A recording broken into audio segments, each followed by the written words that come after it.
আপনি কি জানেন আপনি আজকে যেমন আছেন সেই থাকাটাকেও আপনি একসময় মিস করবেন। এমনটাই হয় আসলে। এই যে আমরা ছোট ছোট বাচ্চাদেরকে পালছি, বড় করে তুলছি, বাচ্চার জন্য হারিয়ে ফেলা জীবন, শান্তির ঘুম, আরাম সবই একদিন ফিরে আসবে। শুধু বাচ্চার শৈশবটা আর ফিরে আসবে না। সকাল সকাল তার ময়লা কাঁথা কাপড়গুলো আর সযত্নে ধুতে হবে না, তার জন্য শখ করে আর খেলনা কেনা হবে না, জিদ করে দাঁথির মাড়ি দিয়ে খামড় দিতে চাইবে না, দুহাত মুঠ করে আমার চুল ছিঁড়তে চাইবে না, বাবার চুল ধরে টান দিতে চাইবে না। বাচ্চার জন্য আলাদা খাবারের যে পেরেশানিটা, সেটাও একদিন চলে যাবে। ছড়িয়ে ছিটিয়ে থাকা খেলনাগুলো গুছাতে আর পেরেশান হয়ে যাব না।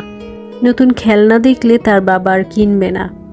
এই হাতে তাকে আর গোসল করিয়ে দিতে হবে না। খালি বুকটায় তাকে আর ছড়িয়ে ধরে ঘুম হবে না, কারণ সন্তান বড় হয়ে যাবে। অসীম যে যন্ত্রণায় ভুগে তাকে নিজের শরীর থেকে বিচ্ছিন্ন করে জন্ম দিয়েছিলাম, সেই যন্ত্রণার ব্যথাও একদিন শেষ হয়ে যাবে। কাটা ছেঁড়া সেলাই হওয়া শরীরটা নিয়ে এই দু হাতে তাকে প্রথমবার জড়িয়ে ধরেছিলাম, সেই দিনও গত হয়ে গেছে। এভাবে কত শত দিন, কাল, মাস, বছর পেরিয়ে যাবে। আমার কোল ছেড়ে দিয়ে নিজে সংগ্রাম করে বাঁচা শুরু করবে। বলি না ফোটা যে মুখটার কথার সাথে আমি মা তাল মিলাই, এই মায়ের সাথে অনেক কথা তার আর বলা হবে না। এই আমাদের তখন তাকে নিয়ে থাকা সকল ব্যস্ততাকে ছুটি দিতে হবে। সে তার নিজের সাথে ব্যস্ত হয়ে যাবে বলে।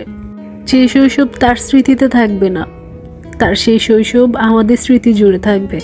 আর এই স্মৃতি নিয়ে বাবা মারা বেঁচে থাকে। জীবনের চক্রটা এরকম, সন্তান বড় হতে হতে বাবা মারা একা হয়ে যায়। আমার বলা এই কথাগুলো আমি পড়ছিলাম আর আমার চোখ ভিজে উঠেছে।